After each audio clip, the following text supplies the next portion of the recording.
ধন্যবাদ স্যারকে এবং আপনাদের সবাইকে উপস্থিত হওয়ার জন্য এবং সিএসসিএস এর পুরো টিমকেই ধন্যবাদ এত সুন্দর একটা আয়োজন করার জন্য। ইসলামী দৃষ্টিভঙ্গি নিয়ে আমি আসলে কথা বলতে চাচ্ছি না, যদিও এখানে আমরা সম্ভবত সবাই মুসলিম, হয়তো আমি জানি না কেউ মুসলিম আছেন কিনা। কিন্তু ইসলামী দৃষ্টিভঙ্গি নিয়ে কেন কথা বলতে চাচ্ছি না, কারণ ইসলাম নিয়ে কথা বলতে গেলে আসলে এই ব্যাপারগুলো এভাবে আসে না। আমাদের যে টোটাল প্রশ্নটা আসছে, এই যে আজকে আলোচনাটা আমরা করতে হইতেছে, এটা আসলে ইসলামিক দৃষ্টিভঙ্গি জায়গা থেকে করতে হইতেছে না। আমরা এমন একটা সময় বা এমন একটা সিচুয়েশনকে ফেস করতেছি যেটা আসলে ইসলামিক না। কীরকম ইসলামিক না, ধরেন আমি মুসলিম কিন্তু আমি নামাজ পড়বো না, হয়তো এটা আমি ঘোষণা দিয়ে বলতেছি না যে আমি নামাজ অস্বীকার করি, কিন্তু আমি নামাজ পড়ে নিয়ে বোদারি করি না। এরকম লোকদেরকেও আমাদের ইসলাম মুসলিম হিসেবে কাউন্ট করে আমাদেরকে একটা সমাজে বাস করতে হচ্ছে আর কি। হ্যাঁ, ধরেন কথার কথা ইসলামিক সমাজে কোনটা ক্রাইম, কোনটা সিন, কোনটা আপনি বললে কি মোরাল পুলিশিং হবে কি হবে না, এগুলো নিয়ে প্রি হিস্ট্রিতে আপনি কখনো দেখছেন? যে প্রি হিস্ট্রি বললে মনে হয় যেন প্রাগৈতিহাসিক, মানে আপনার সময় থেকে আগের হিস্ট্রি যদি দেখেন, কোনো মুসলিম সোসাইটি এরকম কোনো প্রশ্নের মুখোমুখি কি হয়েছে? হইলে হয়তো এরকম আলোচনা আমাদের সামনে থাকতো আর কি। যাই হোক, আর তারপরে আমরা যে সময়ে আছি, যে নোশন আমরা মেনটেন করি, সেখানে মনে হচ্ছে যে ধর্ম বা ইসলামের কথা বললে একটু যেন ব্যাকডেটেড শোনায় আর কি। তো দ্যাটস ওয়াই আমি আসলে ইসলামিক জায়গা থেকে কথা বলতে চাচ্ছি না। হয়তো বা আমি ইসলামের অথরিটি না, জাস্ট সাধারণ মুসলিম। সেকুলার দৃষ্টিভঙ্গি নিয়ে কথা বলাটা বেটার, যেহেতু আমরা আসলে প্রশ্ন ফেস করি ওই জায়গা থেকে। যেমন স্যার একটু আগে একটা উদাহরণ দিয়েছিলেন যে বাংলাদেশের কোনো একজন সংসদ সদস্য কিছু একটা বলছে, যে বোরকা অথবা কোনো কিছু নিয়ে। ওনার এই বক্তব্যটাকে আপনি যদি দেখেন, কথার কথা ইসলামের ইতিহাসে কখনো কি কাউকে এভাবে এই জিনিসটাকে এভাবে ফেস করতে হচ্ছে? আপনি যদি দৃষ্টিভঙ্গিটা দেখেন, এটা আসলে হচ্ছে দেখি টোটালি একটা লিবারেল পজিশন। লিবারেল বলতে কিছু আসলে ultra liberal position. Ultra liberal position আসলে লিবারেলরাও মেনটেন করতে পারে না। কীরকম ধরেন, কিছু কথা আমরা শুনি খুবই হালকা শোনায়, যেমন মাই বডি মাই রুল। আপনি কি পারেন ধরেন যে দুনিয়ার সবচেয়ে মোর সেকুলার, মানে হাইয়েস্ট ফর্ম অফ সেকুলারিজম অথবা লিবারেলিজম মেনটেন করে এরকম কোনো রাষ্ট্রে কি আপনি my body my rule apply করতে পারবেন? অ্যাবসলিউটলি। কারণ আমরা যদি মাই বডি মাই রুলের কথা আসি, সেখানে সাধারণত আমাদের মাথায় যেটা পপ আপ করে সেটা হচ্ছে মনে হয় কোনো মোরাল ইস্যু, চারিত্রিক কোনো ব্যাপার, কাপড় পরা না পরা, এই ধরনের ব্যাপার। হ্যাঁ, আমি শারীরিক সম্পর্ক করবো কি করবো না, আসলে এটাও না। আপনি কোনো সম্পর্কই করতে হবে না, কাপড় পরেন কি পরেন এটাও কোনো ইস্যু না। কারণ আপনি ভ্যাকসিন নেবেন কি নেবেন না। আপনি একটা করোনাকালীন সময় আমাদের লাইফ টাইমে আমরা ফেস করছি একটা মহামারী সিচুয়েশন, আপনি ভ্যাকসিন কি নেবেন কি নেবেন না, এটা কি মাই বডি মাই রুল দ্বারা চলে? আমরা সম্ভবত, আমি যদি ভুল না করি, খুবই বিখ্যাত একজন টেনিস প্লেয়ার রজার ফেদেরার, সে ভ্যাকসিন না নেওয়ার কারণে খেলতে পারেনি। আমি নিজে ভ্যাকসিন নিয়েছি বেসিক্যালি এই কারণে যে তখন শোনা যাচ্ছিল ভ্যাকসিন না নিলে এয়ারপোর্টে এয়ারপোর্টে আপনি পাস পাবেন না, পরীক্ষা দিতে পারবেন না, এই করতে পারবেন না, সে করতে পারবেন না। আমি আসলে পার্সোনালি ফিল করি না যে আমার ভ্যাকসিন নেওয়ার দরকার আছে। আমি অসুস্থ হলে আমি ট্রিটমেন্ট নিব, এটা আমি ফিল করি। কিন্তু আমি আগে থেকে অসুস্থ হওয়ার আগে একটা ভ্যাকসিন নিব কি না, এটার আসলে সাইড ইফেক্ট কি, I am not convinced, but I have to take it. আমি কিছু না, আমি যদি না নিই, আপনি আমাকে মানে নড়াচড়াও করতে দিবেন না। Then where is my body and where is my rule? আমরা এই ধরনের নোশন যখন সামনে আসে, আমাদের মধ্যে টুপ করে একটা হচ্ছে যে কি ফিজিক্যালিটির ব্যাপার স্যাপার সামনে চলে আসে, মানে আমি সেক্সুয়ালিটির ব্যাপার স্যাপার সামনে চলে আসে। বাট বাদ দেন সেক্সুয়ালিটি, আপনি তো সাধারণ একটা ওষুধই খেতে পারবেন না। ওষুধ খাবেন কি খাবেন না এটার কোনো অথরিটি আপনার নাই। তাহলে আপনার হোয়ার ইজ ইউর বডি? আপনার রুল তো পরের কথা, আপনার বডিটাকে আসেন এটা নিয়ে আমরা একটু কথা বলি। সুইসাইড করাটা তো জানা লিগ্যাল না। হ্যাঁ, তারপরে আসেন আপনি হচ্ছে যে কি, আমি কয়দিন আগে একটা আলোচনা দেখলাম যে হচ্ছে হাঙ্গেরির কথা। আমি এটা নিশ্চিত হওয়ার জন্য কোন টাইম ফ্রেম একটু আগে আমি আবার এটা নিয়ে গুগল করছি।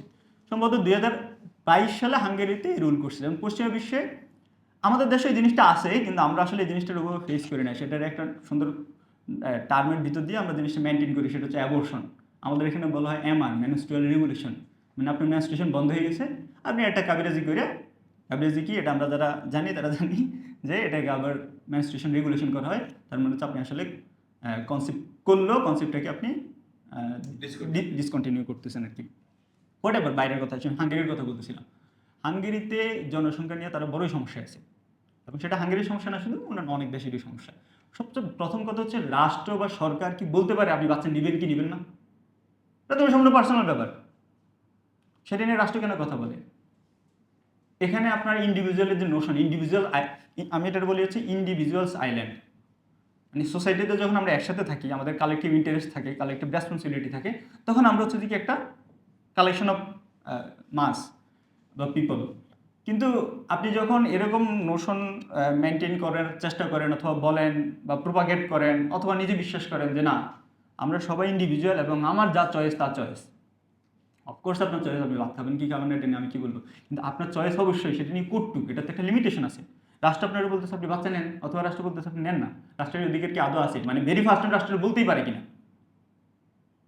তো হাঙ্গেরিতে যখন যেহেতু তাদের জনসংখ্যা সম্পর্কে নেগেটিভিটি যাচ্ছে, তারা অ্যাবর্শনকে কীভাবে ডিল করবে বললো যে কি, মানে সরকার চাচ্ছে যে কি অ্যাবর্শনটা না করুক, তাহলে আমার অন্তত বাচ্চা কাচ্চা হোক। তো সে বললো যে কি আপনি ইয়ে করতে পারেন, যে অ্যাবর্শন আপনি করেন, সমস্যা নেই, তবে আপনি আপনি যে আপনার বাচ্চাটাকে মেরে ফেলতেছেন এটা আপনি আগে ফিল করেন। ফিল করার জন্য সে বলতেছে আপনাকে ডাক্তারের কাছে গিয়ে এই সার্টিফিকেশন নিতে হবে যে আপনার বাচ্চাটা আপনার পেটে আসছে, সে নড়াচড়া করতেছে, তার হৃদস্পন্দন আপনি ফিল করতেছেন, মানে মা তো এটা বুঝে, তার ভিতরে যে বাচ্চার নড়াচড়া এটা সে বুঝে। এটা সম্ভবত 6 সপ্তাহ 7 সপ্তাহ এরকম একটা সময় লাগে। আপনি এটা করেন, এটা করার পর যে ডাক্তার আপনার অ্যাবর্শনটা করবে সেই ডাক্তার আপনাকে আগে সার্টিফিকেশন নেবে, আপনার সাইনটা নেবে, সে নিশ্চিত করবে যে হ্যাঁ আপনি আপনার বাচ্চার ফিলিংটা পাইছেন। পাওয়ার পরে আপনি অ্যাবর্শন করেন, হার্টবিটটা আপনি আপনি দেখছেন, হ্যাঁ এরপর আপনি অবশ্যই সিদ্ধান্ত অ্যাবর্শন করেন। তো এখন এটা সে কী জন্য করছে, এই যে হিউম্যান সাইকোলজি, যে না আপনি ফিল করার পর আপনি আপনার বাচ্চাটাকে হয়তো হত্যা করবেন না, এটা হচ্ছে কি তার প্রিজাম্পশন। হ্যাঁ, এখন এটা নিয়ে কথা হচ্ছে যে না, নারীদের উপরে একটা এক্সট্রা ইমোশনাল বার্ডেন দেওয়া হইতেছে। আসলেই তো, আমি বাচ্চা রাখবো কি রাখবো না, আমার শুধু এই বার্ডেন দিতেছে কেন, কিন্তু সে তো দিতেছে। আবার যুক্তরাষ্ট্রের আইন আছে হচ্ছে যে কি না, ওই পর্যন্ত আপনি যাইতেই পারবেন না, তার আগেই অবসান করলে এর আগেই করতে হবে, ওই পর্যন্ত গেলে আর আপনি অবসান করতে পারবেন না। তা আরেক বিপদ, যুক্তরাষ্ট্রে বেশ কয়েকটা 5-6টা মানে অঙ্গরাজ্যে আইন। যুক্তরাষ্ট্র তো যেহেতু রাজ্য অনেকগুলো, এখানে এক এক রাজ্যে এক এক ধরনের আইন থাকে। তো অ্যাবর্শন আপনি করবেন কি না, করলে কোন সময়ের আগে করবেন, কোন সময়ের পরে করবেন, এটা তো সম্পূর্ণরূপে হচ্ছে যে কি রাষ্ট্র ঠিক করে দিতেছে। এখন রাষ্ট্র যদি এটা ঠিক করে দিতে পারে, আপনার পেটের ভিতরে বাচ্চা থাকবে কি থাকবে না, আপনি হোয়াট এভার ইট ইজ, তাহলে আপনার মাই বডি মাই রুল অথবা ইন্ডিভিজুয়ালস আইল্যান্ডের যে ইন্ডিভিজুয়ালটা কই। এখন যারা আসলে এই ধরনের কথাবার্তা বলে যে সোসাইটিতে আপনি এটা ইম্পোজ করতে পারবেন না অথবা এটা বলতে পারবেন না, আপনি কটুক কাপড় পরছেন, এটা নিয়ে আপনি দেখলে চোখ নিচে নামায় চলে যাবেন, অবশ্যই আমার তো আপনি দিকে তাকায় দেখা সুন্দর না, দৃষ্টিকটু। হ্যাঁ, কিন্তু এসব কথা যারা বলে তারা যে জিনিসটা মিস করে সেটা হচ্ছে ইন্ডিভিজুয়াল থেকে লাভ দিয়ে রাষ্ট্রের কাছে অথরিটি শিফট করে দেয়।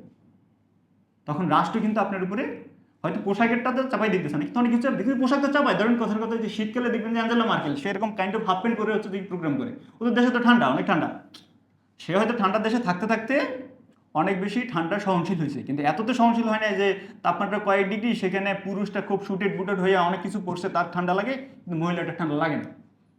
মানে মহিলাটা কিসের তৈরি, তার ঠান্ডা লাগে না কেন? তারা হয়তো রাষ্ট্র ইম্পোজ করে না, কোনো কিছু ইম্পোজ করে না, কিন্তু তার তো কালচার ইম্পোজ করতেছে। হ্যাঁ, তারা ফুল শেপ থাকতে হয়, তারে কটুক পরতে হয়, কটুক দেখাইতে হয়, আবার ঠান্ডাও লাগে, উপরে কিন্তু ঠান্ডা লাগে, কিন্তু নিচে ঠান্ডা লাগে না। কিন্তু আমাদের দেশে কিছু লেভেলের দেখি খুব জ্যাকেট পরে এরপর হচ্ছে হাফ প্যান্ট পরে হাঁটে, মনে হয় যেন নিজে দিয়ে ঠান্ডা লাগে না, হোয়াট এভার। তো এগুলো তো করতেছে। আচ্ছা, এটা তো সোশ্যাল ইম্পোজিশন, হ্যাঁ কালচারাল ইম্পোজিশন, রাষ্ট্র ওখানে ইম্পোজ করে। আমি এই উদাহরণটা এই কারণে আনছি যে ইন্ডিভিজুয়াল সাইলেন্সে যারা বাস করে অথবা লিবারেল আইডিয়া যারা সাবস্ক্রাইব করে, তারা ইন্ডিভিজুয়াল থেকে লাভ দিয়ে রাষ্ট্রের কাছে যায়, কিন্তু আসলে দিতে পারে না। এই যে আপনি কাপড় কটুক পরছেন, ঠান্ডার মধ্যেও যে আপনি শীতের কাপড়টা পরেন নাই, উপরের অংশ পরছেন, নিচের পার্টে পরেন নাই, এটা রাষ্ট্র বলে না, ইন্ডিভিজুয়ালও বলে নাই, এটা আসলে কে ইম্পোজ করছে? সোসাইটির একটা ইনভিজিবল হ্যান্ড, ও গডের মতো। গড যেরকম একটা ইনভিজিবল হ্যান্ড, সোসাইটি আসলে একটা ইনভিজিবল হ্যান্ড, আপনি এটাকে নেগলেক্ট করতে পারেন না। এখন যেহেতু আপনি নেগলেক্ট করতে পারবেন না, তাহলে আপনাকে তো কয়েকটা জিনিস ভাবতে হবে যে আমি আমার কালচার, আপনার যদি রিলিজিয়ন থাকে, রিলিজিয়ন না থাকলে নাই, আপনার তো একটা কালচারাল সারাউন্ডিংস আছে। যেমন কথার কথা পোশাকের স্বাধীনতা, আমাদের সবারই পোশাক স্বাধীনতা আছে। আমি ধরে নিলাম এখানে আমাদের সোসাইটিতে আমরা যতটুক লিবারেল কাপড় চোপড় পরতে দেখি ওরকম কেউ এখানে নাই, কিন্তু ধরলাম যে কেউ একজন এখানে আসে, কিন্তু সে আসলে কটুক লিবারেল, কটুক পরে না, তার কে ইম্পোজ করছে বাকিটা না, মানে না পড়ার জন্য, অথবা আমারও বা কে ইম্পোজ করছে? হ্যাঁ, তো কয়েকদিন আগে খুবই একটা বাজে উদাহরণ হবে আমাদের এখানকার উদাহরণ, আমি আপনাদেরকে একটু বলি। সম্ভবত চিটাং ইউনিভার্সিটি শাটলে এই ঘটনাটা করছে। কোনো এক সম্ভবত মানসিক রোগী বয়স্ক ভদ্রলোক, সে শাটলে উঠছে এবং হচ্ছে যে কি সে তার প্রাইভেট পার্ট নিয়ে ঘাটাঘাটি করতেছে। খুবই দৃষ্টিকটু, মেয়েরা খুবই এম্বারেস হচ্ছে। কেন? শুধু মেয়েদেরকে কিছুই করে নাই, করছে কাউকে, কারো গায়ে হাত দিছে, কারো ডাক দিছে, কারো গালে দিছে, কাউকে কটুক্তি করছে, কিছুই করে না, সে নিজের প্রাইভেট পার্ট নিয়ে engaged. But you people are got embarrassed, why? তার কি স্বাধীনতা নাই তার প্রাইভেট পার্ট নিয়ে ধরার? এটা কেমন কথা? তার স্বাধীনতা, তাই হয় জি। ওই লোকের জন্য মাই বডি মাই রুল কই? নাই তো। আপনি আপনার প্রাইভেট পার্টের কটুক দেখাবেন কি দেখাবেন এটা স্বাধীনতা, আমার প্রাইভেট পার্ট আমি কটুক দেখাবেন এটা স্বাধীনতা নেই। তার মানে আপনি সেকুলার দৃষ্টিভঙ্গি দিয়ে, লিবারেল দৃষ্টিভঙ্গি দিয়ে আসলে ইস্যুগুলো সলভ করতে পারেন না। এই ইস্যুগুলোর আরও কী করে ফেলেন, ভজগটো পাকায় ফেলেন, তাই তো? এই আপনি যখন ইসলামিক কটুক ওখান থেকে নানান কিছু নিয়ে জগা খিচুড়ি পাকান, তখন আসলে আর আলোচনাটা করারই সুযোগ থাকে না। দেড়শো আমি বলছি আমি ইসলামিক দৃষ্টিভঙ্গি দিয়ে কথা বলবো না, যেহেতু আমাদের সেকুলার হওয়ার একটা তাড়না আছে। আমরা সেগুলো দৃষ্টিভঙ্গি থেকে দেখি যে আমাদের সে যারা বেশি সেকুলার, আমাদের যারা আগে আছে, নর্ডিক কান্ট্রি আছে, ওয়েস্টার্ন কান্ট্রিগুলো আছে, তারা জিনিসগুলো কীভাবে সলভ করছে বা করতে পারছে না।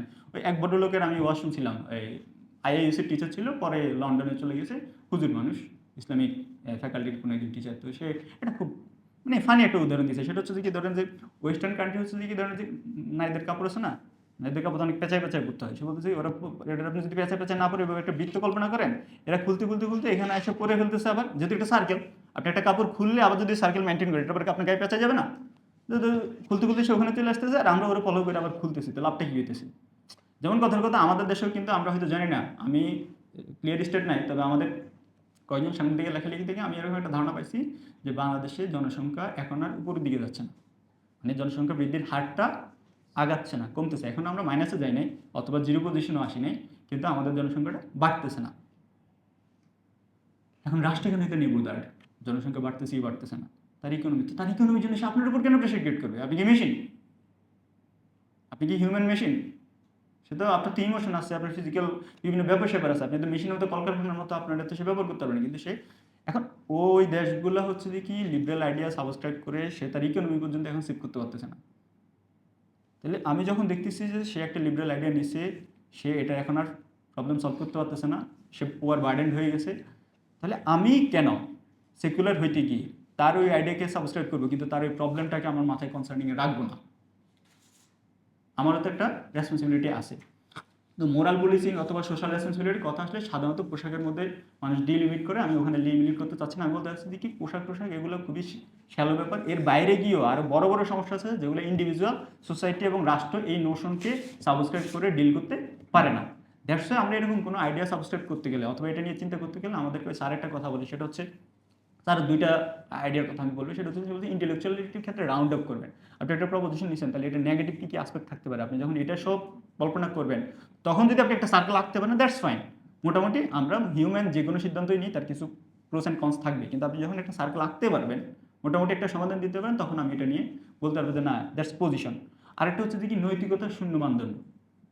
নৈতিকতার শূন্য মানদণ্ডের উদাহরণ অলরেডি দিয়ে দিচ্ছে যে আপনি কাপড় পরবেন না, ওকে ফাইন, কিন্তু তারপরেও তো আপনি পরেন। দুনিয়াতে মানে অনেক কিছুই হয়, কিন্তু কমন একটা প্র্যাকটিস হচ্ছে দেখি, ধরেন কথার কথা নুড বিচ। নুড বিচ তো আসলে নুড না, নুড বিচেও কিছু কাপড় চোপড় পরা হয়, কিন্তু কেন পরা হয়? সেখানে ওখানে শূন্য পজিশনে যেতে পারতেছে না। তার মানে সেই কিছু একটা প্রয়োজনীয়তা ফিল করতেছে। এই যে কিছু একটা প্রয়োজনীয়তা, এটা তো কেউ চাপায় না, না কোনো ইন্ডিভিজুয়াল চাপাইছে, না কোনো রাষ্ট্র চাপাইছে, না কোনো তার মানে আপনার ভিতরে ইসলামে এটা বলে ফিল্টার, মানে একটা ইনস্টিংক্ট আছে যেটা আপনারা কি করে বোধার করে।